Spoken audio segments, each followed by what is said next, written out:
สวัสดีค่ะทุกคนวันนี้พี่มีจะชวนกันไปเก็บผักในพื้นที่บริเวณหลังบ้านนะคะอันนี้จะเป็นพื้นที่อีกหลังนึงนะหลังที่เราไปเห็นสระน้ำกันนั่นก็คือบ้านใหม่ที่อยู่ในสวนนะคะส่วนบ้านหลังนี้ก็คืออีกหลังนึงที่เป็นบ้านเก่าอยู่กันมานานแล้วนะคะก็สลับกันไปนะไปมาสองที่แบบนี้นะคะแต่ส่วนใหญ่แล้วก็จะใช้ชีวิตกันอยู่ที่บ้านเก่ามากกว่านะเนื่องจากว่าอะไรหลายๆอย่างนะคะการทำสวนทำฟาร์มอะไรอย่างเงี้ยก็ยังอยู่ในพื้นที่นี้นะคะเพราะฉะนั้นก็เลยแบบไปมาแบบนี้นะแต่วันนี้นะคะสิ่งที่พี่มิจะชวนไปทำกิจกรรมกันนั้นก็คือไปเก็บผักนะคะซึ่งพื้นที่บริเวณนี้ค่อนข้างที่จะ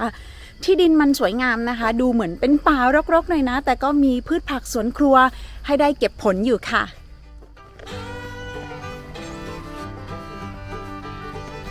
นี่นะคะด้านหลังก็คือพื้นที่ที่ปลูกถั่วพลูนะคะซึ่งก็สามารถเข้าไปเก็บถั่วพลูสดๆได้เลยนะพี่มีชอบกินมากๆเลยนะคะที่ประเทศกาตาร์เนี่ยจำได้ว่าขีด2ขีดนี่ราคาเป็นหลักร้อยบาทแล้วนะแต่ว่าที่นี่เนี่ยเก็บกินสดๆได้เลยนะคะไม่มีสารพิษด้วยค่ะ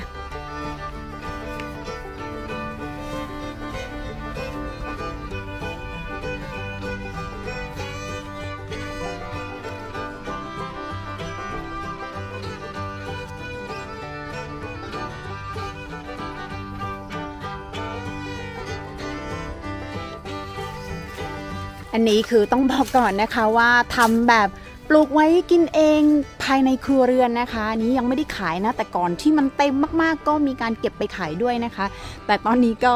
อย่างที่เห็นนะแต่มันก็ขึ้นของมันเรื่อยๆอะค่ะรกนิดนึงนะ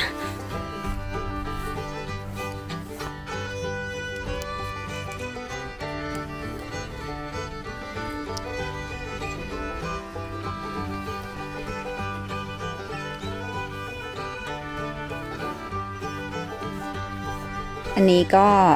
มะเขือนะคะมีอยู่หย่อมๆนิดนึง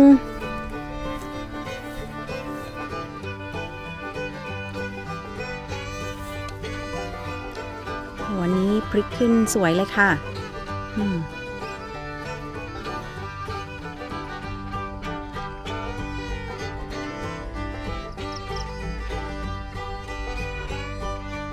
คืออย่างที่บอกนะคะว่าหลังบ้านพี่มิเนี่ยก็ปลูกเน้นแบบกินเองภายในครัวเรือนนะคะเพราะฉะนั้นปลูกต้นนี้หย่อมนึงต้นนี้หย่อมนึงคือมันขึ้นที่ไหนเราก็ดูแลนะแต่ว่าพื้นที่นี้ก็มีการแบบว่ากั้นเอาไว้นะคะเพราะว่าเนี่ยค่ะที่จะได้ปลูกถั่วพลูนะให้มันได้เลื้อยขึ้นมานะคะตำลึงก็มีอันนี้ก็บางทีเก็บไปให้หลานได้กินค่ะ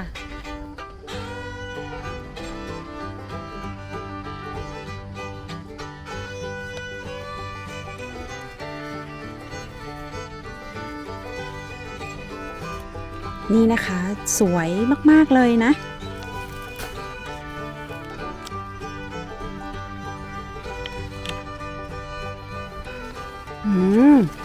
ข้างบนในกระจุกนี้สวยมากเลยค่ะดูสินี่นะ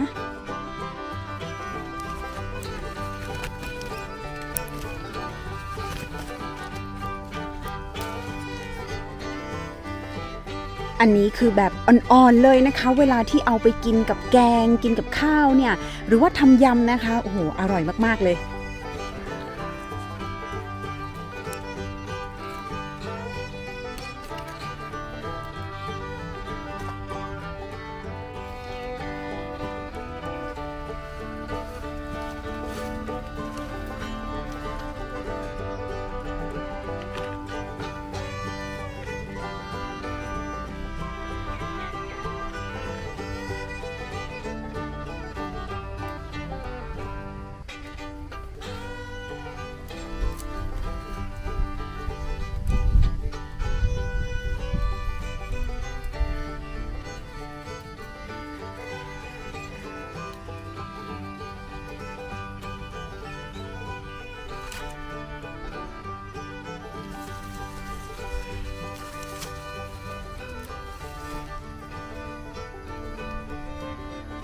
ที่เห็นเป็นอันใหญ่ๆแล้วก็สีแบบนี้คือไม่แก่นะคะเดี๋ยวจะหักให้ดูเลยนะ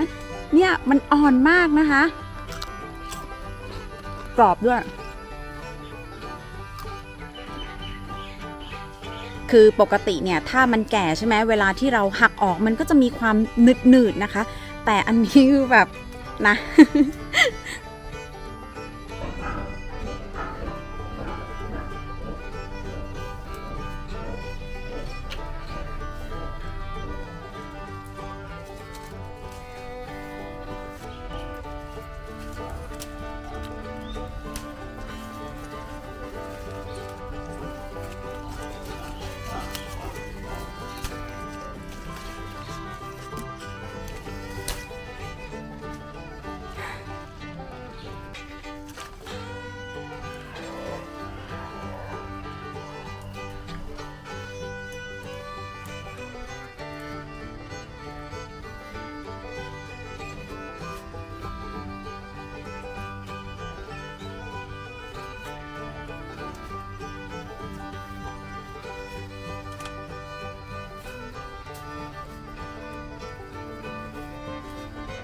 สำหรับวันนี้พี่มิก็คิดว่าเก็บมาเยอะเพียงพอที่จะกินแล้วนะคะ ปกติก็คือจะเก็บแบบวันต่อวันที่จะกินเลยนะแล้วก็เอาไปแช่ในตู้เย็นได้นะคะคือมันสดๆอยู่แล้วนะกินหมดหรือว่าไม่พอยังไงก็ค่อยเดินมาเก็บได้นะแต่โดยปกติแล้วเนี่ยคือเก็บไปประมาณนี้ก็กินกันหมดนะคะเพราะว่ามันกินเพลินมากเลยนะอร่อยนะคะมันกรอบมันอ่อนนะคือเราปลูกเองด้วยนะคะแบบไม่มีเคมีเลยเพราะฉะนั้นกินได้แบบสบายใจเลยค่ะ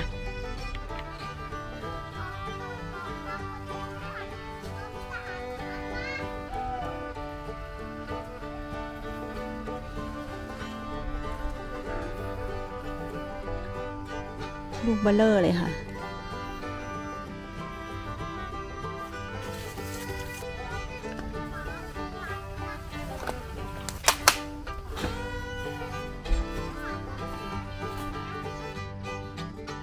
อันนี้ก็คือต้นกระท้อนนะคะต้นใหญ่เลยนะเนี่ยแล้วก็ด้านนี้ก็มีนะคะอีกต้น2ต้นแล้วก็ยังลากยาวไปถึงด้านนู้นด้วยนะคะเป็นต้นใหญ่เลยนะให้ร่มเงาที่แบบว่าสบายมากๆเลยค่ะเท่าที่พี่มิดูตอนนี้ก็เริ่มออกดอกออกผลเยอะมากทีเดียวเลยค่ะคาดว่าอีกไม่นานก็น่าจะเก็บกินนะถึงหน้าของมันแล้วนะคะนี่นะคะเห็นลูกมันไหมเนี่ยดูสิขึ้นเขียวๆอ่อนๆเต็มไปหมดเลยนะคะ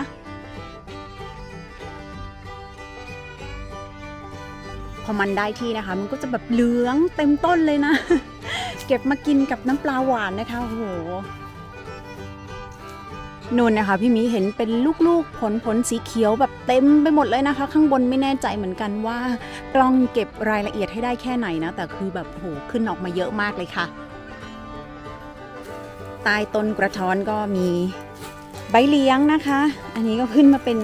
กอๆเลยนะเก็บกินได้อยู่บ่อยๆนะคะเนี่ยใต้ต้นกระท้อนแถวนั้นนะคะก็ใบเลี้ยงเต็มไปหมดเลยค่ะ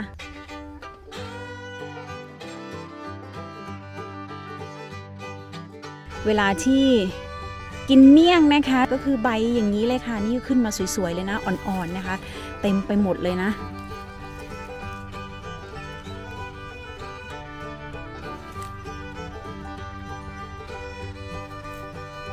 พวกกอใบเหลียงตรงนี้เพิ่งจะตัดนะคะจะได้ให้มันแตกยอดใหม่นะไม่งั้นบริเวณนี้ก็คือจะ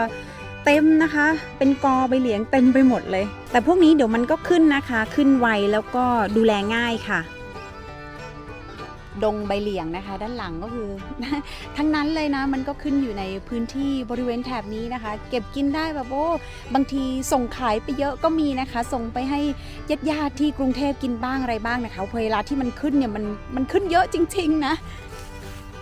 ที่เห็นด้านหลังเป็นโรงเรือนนะคะก็เดี๋ยวหลายๆคนอาจจะสงสัยว่ามันคือโรงเรือนอะไรนะคะก็จะเป็นที่เก็บของบ้างหมักปุ๋ยบ้างแต่หลักๆก็คือพี่มิมีฟาร์มหมูด้วยนะคะนี่ก็คือเป็นอีกเหตุผลหนึ่งนะที่ว่าทำไมพี่มิเองก็ไม่ค่อยถนัดที่จะทานหมูนะคะหลายๆคนก็สอบถามมาเหมือนกันว่านับถือศาสนาอะไรพี่มิก็เป็นชาวพุทธเนี่ยแหละค่ะแต่ว่าด้วยความที่บ้านทำฟาร์มหมูนะคะก็พี่มิก็เลยไม่กินเนื้อหมูเลยนะเพราะว่าเราก็เลี้ยงเขานะคะแบบนี้เนาะก็คิดว่าเพื่อความสบายใจของเรานะคะพี่มิเองก็เลยไม่ทานหมูค่ะ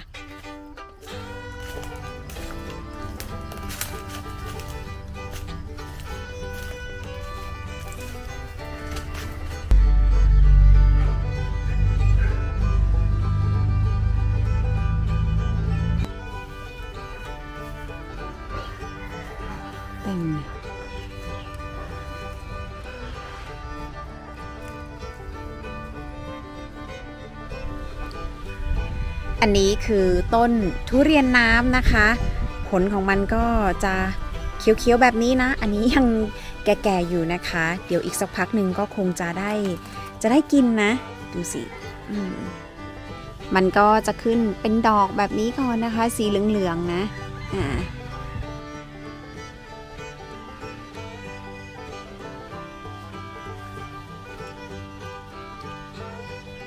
นี่มีผลออกมาเยอะเลยนะคะ ลูกเล็กๆนะช่วงบริเวณโคนต้นก็เป็นผลใหญ่ๆนะคะเนี่ยลงมาข้างใต้เลยนะก็คือแบบมีนะคะเต็มเลยลูกเล็ก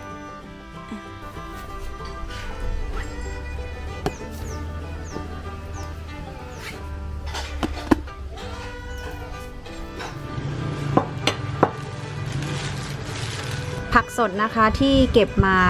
เมื่อเช้านะส่วนอันนี้พี่มิไม่ได้เก็บนะคะแต่ก็มาจากในสวนนี้แหละค่ะอันนี้ผัดปลาดุกทะเลนะต้มยำทะเลนะคะส่วนนี้ก็ปลาเค็มนะที่ยังมีอยู่นะคะไข่พวกนี้ก็คือได้มาจากไก่ที่เลี้ยงที่บ้านเนี่ยแหละค่ะ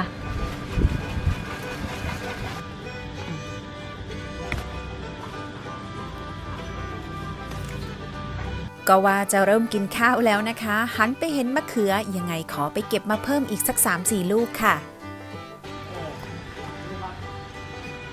ลงมาสะพานเลยสะพานเลยครับไม่เร็ว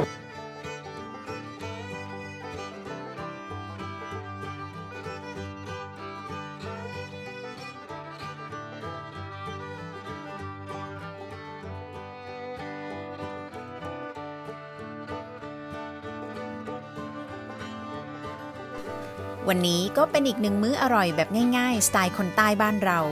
ขอขอบคุณทุกคนสำหรับการติดตามมากๆเลยนะคะแล้วมาพบกันใหม่ในคลิปหน้าค่ะบ๊ายบาย แต่ยังทอดไม่ออกใช่ไหม